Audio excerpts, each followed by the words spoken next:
Inside Obstacle News.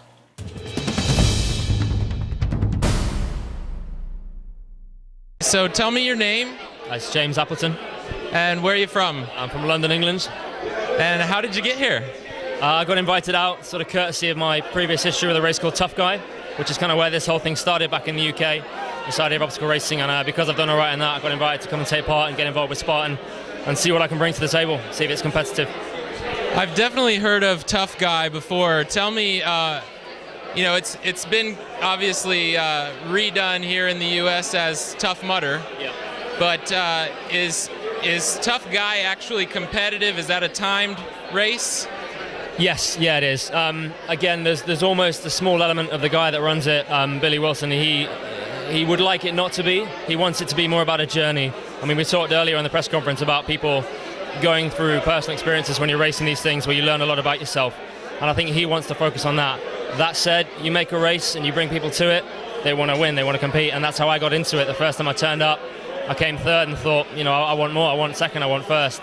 And that's why I went back. Now, there's not the same element of prize money, there's no trophy. You all get the same medal at the finish, but everyone knows who wins, it's publicized, it is a big deal.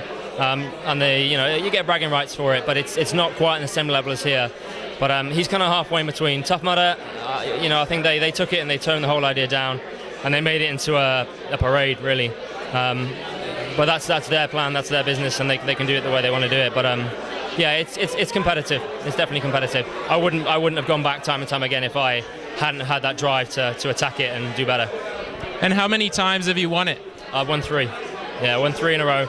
And then I kind of semi-retired a few years ago, and I've basically come back out of retirement for this, which is kind of why I'm excited to see how it goes, because I've not done one of these things for a few years now, and I remember what it feels like, and I can remember the sort of mentality you hit when you start, and all the other stuff you worry about, all the barbed wire, the getting cut, the broken bones, you lose all that stuff. It doesn't matter. All you think about is speed, and it's a kind of pure, strong feeling to just run for the sake of running and to be fast.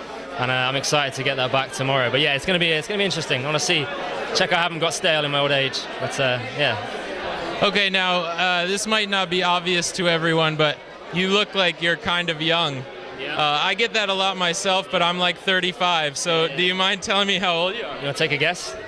I would go like early 30s, maybe. Oh, that's way older than that. No, I'm actually 27.